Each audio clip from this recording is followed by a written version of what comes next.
வணக்கம். இந்த வீடியோவில் நம்ம ஒரு ஸ்பைசியான ஒரு பிஸ்கெட் எப்படி செய்கிறதுன்னு பார்க்க போகிறோம். அவன் இல்லாமல் வாங்க வீடியோக்குள்ளே போகலாம். இதுக்கு 2 கப் மைதா மாவு எடுத்திருக்கேன். இதில் 1 ஸ்பூன் சீரகம், கொஞ்சம் தேவையான அளவு உப்பு, 1 ஸ்பூன் அளவுக்கு சில்லி பவுடர் அதாவது சிகப்பு மிளகாய்த்தூள், 1 ஸ்பூன் எள்ளு, 5 டேபிள் ஸ்பூன் பட்டர் இல்லைன்னா நெய். நீங்கள் அதை பட்டராக இருந்தால் ரூம் டெம்பரேச்சரில் சேர்த்துக்கோங்க, இல்லைனா லைட்டாக மெல்ட் பண்ணிவிட்டு சேர்த்துக்கோங்க. இப்போ இதை நல்லா கலந்து விட்டுடலாம்.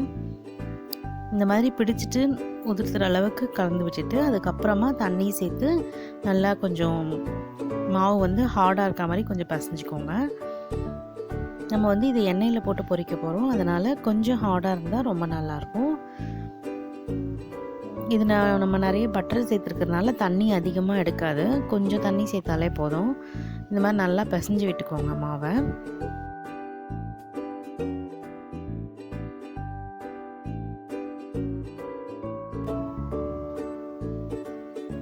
இப்போ இது மாவு ரெடி ஆகிடுச்சு. இது ஒரு 10 நிமிஷம் ஊற வச்சிடலாம். மேலே ஒரு ஈரத்துணி போட்டு மூடி வச்சுருங்க. இப்போ மாவு ரெடி ஆகிடுச்சு. இதுலேருந்து ஒரு பாதி போர்ஷன் எடுத்துக்கலாம். எடுத்துகிட்டு நம்ம சப்பாத்தி திரட்டுற மாதிரி திரட்டிக்கலாம்.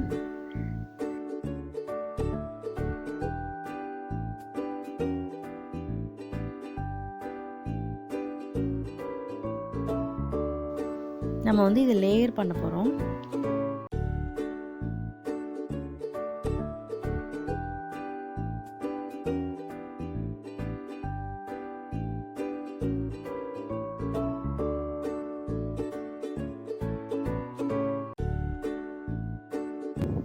இந்த அளவுக்கு பெருசாக தேய்ச்சிட்டு இது மேலே கொஞ்சம் எண்ணெய் தடவிக்கலாம். ஒரு 2 ஸ்பூன் அளவுக்கு எண்ணெய், அதுக்கு மேலே கொஞ்சமாக மாவு.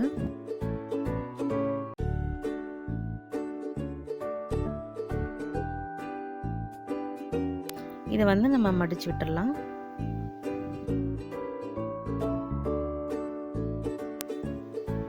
இந்த மாதிரி மடிச்சு விட்டுருங்க.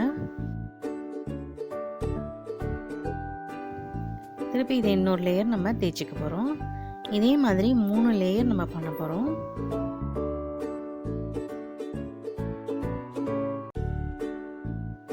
இது செகண்ட் லேயர். அதே மாதிரியே கொஞ்சமாக எண்ணெய் போட்டுட்டு மாவு போட்டு நல்லா மடிச்சு விட்டுடலாம். இந்த மாதிரி லேயர் பண்ணுறதுனால உள்ளே அந்த பிஸ்கெட் வேகும் போது நல்லா சாஃப்டாக வேகும். உங்களுக்கு நல்ல கிறிஸ்பியான ஒரு பிஸ்கெட் கிடைக்கும்.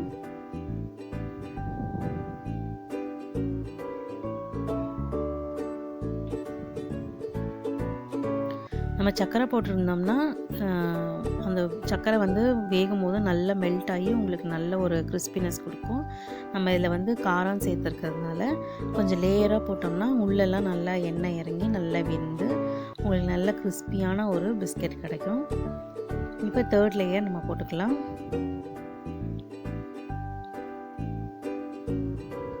நீங்கள் எண்ணெய் தடவணும்னு இல்லை, பட்டர் கூட தடவிக்கலாம், இல்லை நெய் சேர்த்தாலும் நல்லாயிருக்கும் வாசனையாக.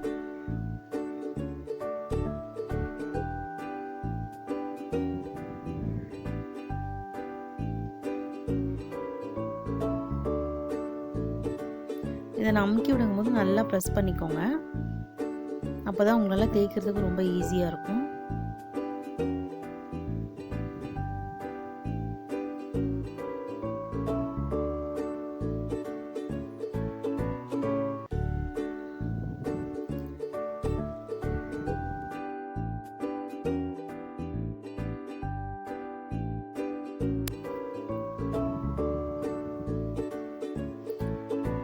இப்போ இது ரெடி ஆகிடுச்சு. இதை நம்ம கட் பண்ணிக்கலாம். சின்ன பீசஸாக கட் பண்ணிக்கலாம்.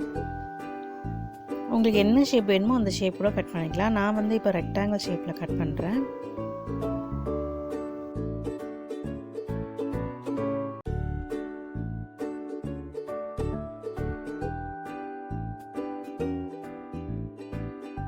இந்த மாதிரி கட் பண்ணிக்கோங்க.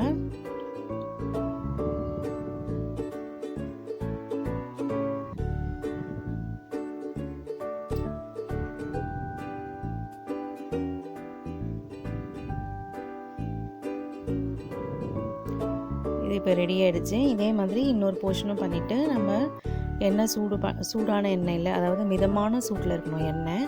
ரொம்ப ஹை ஃப்ளேமில் வச்சுருந்திங்கன்னா மேலே கருகி போயிடும், உள்ளே வேகாது. அப்போ உங்களுக்கு அந்த பிஸ்கெட்டோட டேஸ்ட் வந்து மாறிடும்.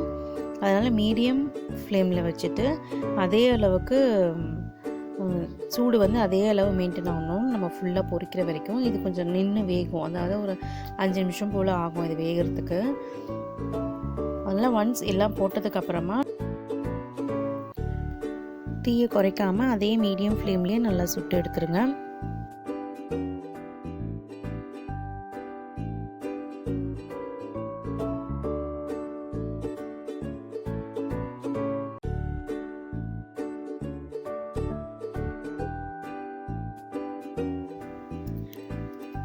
திருப்பி போட்டு நல்லா 2 பக்கமும் வேக வச்சு எடுத்துட்டிங்கன்னா நம்மளோட ஸ்பைசி பிஸ்கெட் ரெடி ஆகிடும்.